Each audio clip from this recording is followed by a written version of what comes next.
The movie starts with Johnny, a prosperous and remarkably endearing businessman, is shown throughout the film beginning with a morning run. Despite his sophisticated appearance, he is actually a womanizer who poses as someone else in order to date women who are typically younger than him. His pal Fabio tells everyone about Johnny's usage of 3 aliases in a week to meet women later that day at the country club. Johnny teasingly responds that perhaps his wife would also like to date him. Afterwards, he goes to lunch with his doctor and friend Dario. Is it getting old to chase after ladies who are using false identities, Dario wonders.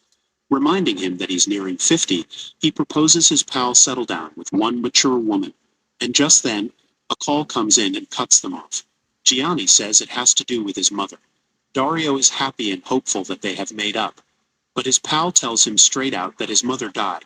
After lunch, Johnny rushes to the graveyard, but he gets confused for his mother's procession and becomes lost in a Filipino one. Before figuring out where to sit at the funeral, he quickly offers the family a fictitious apology. Gianni forgoes giving a moving farewell speech in favor of his twin brother. He refers to Filipinos who typically work as maids with sweeping gestures when he explains why he arrived late for the ceremony. This exposes him as somewhat of a racist as well. Johnny's brother hands him the keys to their mother's house after the funeral. He sits in her wheelchair inside and gets a little emotional looking at family photos. He turns on her old radio soon after and starts to groove to a tune when Alicia, a young woman, unexpectedly walks in and startles him. Alicia, the new neighbor, tells me she used to work in a nursing home with people with disabilities. She offers to help if he needs anything after noticing that he is in a wheelchair. The fierce player Johnny starts pretending to be disabled right away. We witness his merciless businessman side the following day at work when he angrily confronts his team in a meeting. He tells them that High Speed, his sneaker brand, offers a way of life in addition to footwear. Julia, the new intern, suggests expanding marketing strategies to reach clients with disabilities by partnering with Paralympic competitors. Johnny scoffs in response, claiming his clients aren't crippled folks who hardly ever wear shoes. Rather, they're Instagram stars. Then, in an attempt to lead by example, he immediately fires Julia. After the meeting, Johnny quickly returns to his late mother's house after obtaining a bag of used clothing from his aide Luciana. He tricks Alicia into accepting his offer of coffee in his kitchen by feigning a disability. Johnny discovers during their coffee conversation that she prefers a carefree single lifestyle versus committed partnerships. He gradually starts to realize that she is attracted to gregarious, well-groomed males. And his entire middle-class, disabled persona seems to come back to haunt him. After coffee, Johnny watches Alicia go, realizing that his opportunity is passing him by. He emerges, identifying himself as the proprietor of High Speed, which has 148 locations throughout Europe and a sizable mansion. Alicia, slightly taken aback, quickly adjusts her attitude and extends an invitation for lunch the following Sunday at her country residence.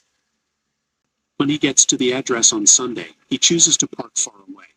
As the clouds begin to build, he dons a raincoat and struggles all the way to the house. He meets Alicia's parents, brother and grandmother, who is dependent on oxygen inside. Then Chiara, Alicia's sister, drives up. Her beauty excites him, but he soon discovers that she also requires a wheelchair. Finally, he realizes why Alicia invited him, to fix him up with her crippled sister rather than herself. He and Chiara talk outside after lunch. She tells him that she enjoys sports and is a professional violinist. Uninterested but attempting to be polite, he simply nods without saying anything. Gianni tells his buddies about Chiara when he returns to Rome. Dario, his doctor friend, inquires about her personality, while others inquire about her physical appearance. He acknowledges she's lovely, but he's not into disabled women. As the talk continues, Gianni's friend Fabio challenges him to sleep with her, which he accepts with a smug grin. Meanwhile, Alicia goes to his mother's house to return his raincoat, but instead encounters his brother, who is unaware of Gianni's deception. She tells him about his brother's charitable activities in Botswana and expresses sympathy for his disability. Johnny's brother is taken aback, but he continues to play along. Hearing all of this, he confronts his brother about the lie, requesting that he not fall so low. Johnny, on the other hand, just deflects the matter by making fun of his baldness. Before leaving for work the next day, he leaves a voicemail for Chiara, inviting her out on a Saturday. Chiara, however, pays him a surprise visit in his workplace that very morning. He sits awkwardly on his desk after realizing he doesn't have a wheelchair in his office. Chiara informs him that she will be unable to attend the Saturday event, but extends an invitation to attend her tennis tournament for disabled persons later that day. In order to impress her, he fabricates a story about his company's support for injured athletes. Later that afternoon, Johnny watches Chiara play a hard-fought tennis match from his wheelchair and is truly impressed. She invites him to lunch with her crippled friends after the game. However, the lunch does not go as planned. He is overwhelmed by her friends' constant questioning about his impairment, and he even has a nightmare that night. In the following scene, Johnny takes a flight to Turin, where Chiara is performing with her ensemble. He buys an electric wheelchair from a local and takes a seat on the balcony of the theater. He is moved by classical music for the first time in his life. He surprises Chiara after the concert by explaining why he is in Turin. He lies about being nearby for work and inadvertently dropping in. They both then proceed to an upscale restaurant for dinner. During the dinner, Gianni tries to reveal that he lied to her about his infirmity, but he deviates at the last second by adding that he lied about him being nearby. He says he came here solely to pursue her. His ineptitude with the motorized wheelchair, on the other hand, is clear to everyone, as he continues banging into the table during the conversation. Chiara brings him to her hotel after dinner and they kiss, but she stops things from progressing, which disappoints Gianni. After returning from Turin, Johnny inquires of Dario whether paraplegics get erections. Dario, seeing where the topic is going, explains that they do. But for Chiara, pleasure is dependent on where her spinal injury is. He then advises Gianni to forego the bed, telling him that he is 49 years old, not a teenager. In the next scenario, Johnny invites Chiara to dinner the following day. He meets the girl he met on the morning run before driving to pick her up. Chiara, on the other hand, is having a spirited talk with her sister. She expresses her delight that Gianni sees her as a whole woman as the two siblings smoke a cigarette, rather than pitying her. Chiara pays a visit to Johnny's sprawling estate the following day. She smoothly maneuvers around the furnishings, whereas Gianni's wheelchair often collides with objects. She asks him at supper how he got his feet paralyzed. Johnny fabricates a story in which he claims to have experienced a similar accident to Superman actor Christopher Reeves. Chiara, on the other hand, corrects him, claiming that Christopher Reeves was paralyzed from the neck down. To save face, Gianni claims he fell off a pony, much to Chiara's amusement.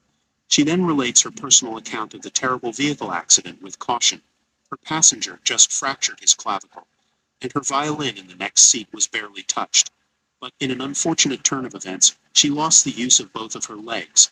Gianni reveals his big surprise in an attempt to brighten the situation. He hands her a noodle and instructs her to wrap it around her chest. Then he presses a button and water pours into the dining area, reaching their chests. They float weightlessly in the water, propelled by the rubber noodle. Both of them kiss and make love at a passionate time. Chiara later informs Gianni that she has no feeling below her legs once the water evaporates. Gianni, visibly moved but bewildered, tells her that he too felt it only in his forehead. He hurriedly takes a selfie of the two of them after she falls asleep to brag to his pals. The next day, Gianni displays the photo to his buddies, having won his wager with Fabio. He conceals the reality that Chiara is unable to feel anything. We later see Fabio's wife in Gianni's house that night. She's in her nightgown when she breaks a wine glass. Gianni is offended when she jokes about being clumsy like a handicapped person. He tells her to get dressed and depart without explaining why. Days pass without Gianni and Chiara interacting, but we begin to see changes in his view on life. He requests that Luciana recall the intern who suggested broadening the shoe company's marketing to paraplegic athletes. On his morning run the next day, he phones Chiara and requests a meeting, claiming to have an important confession. After that, he goes to her residence.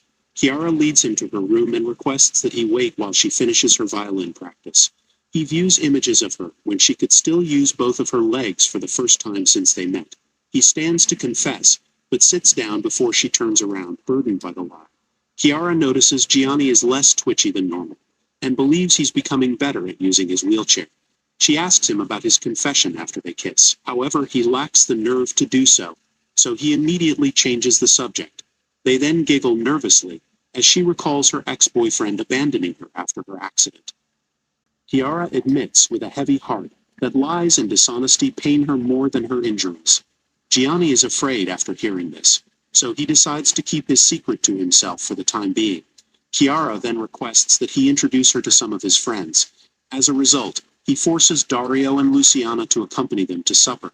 Dario believes he might be in love on the way, and wants him to confess and put an end to this charade.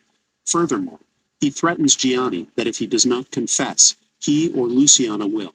Dario later begs his pal to confess the facts after supper. When he notices him hesitating, he decides to do it himself. Gianni unexpectedly spills soup over his suit and asks him to come to the bathroom. Dario tells Johnny inside the restroom that he must confess since the deceit has gone too far.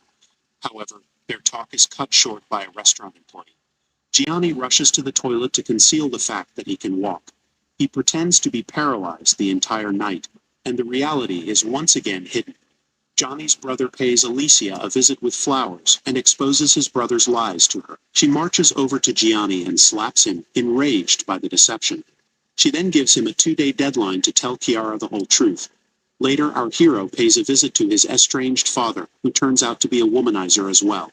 During a touching talk with his son, he admits his guilt about being a bad husband. He then implores Gianni not to repeat his mistakes and to disclose the truth.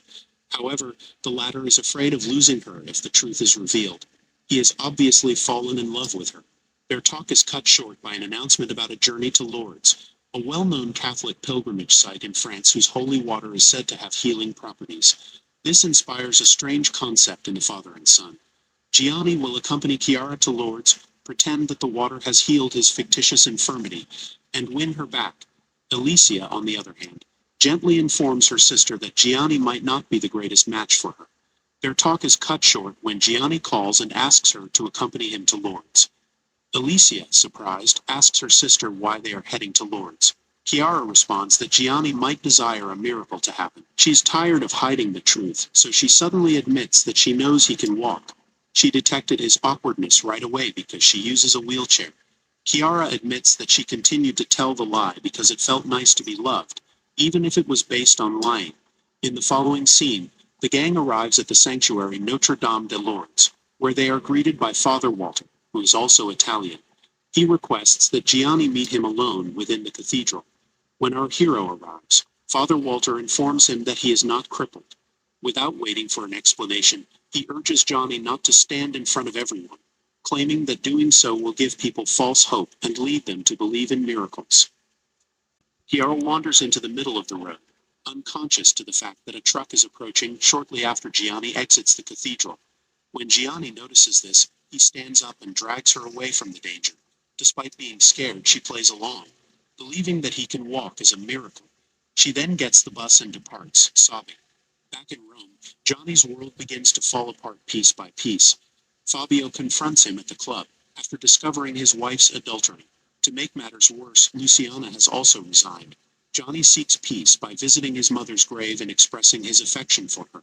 For the first time in his life, he rehires Julia, and assigns her the task of launching the new ad campaign showcasing crippled athletes that she had planned previously.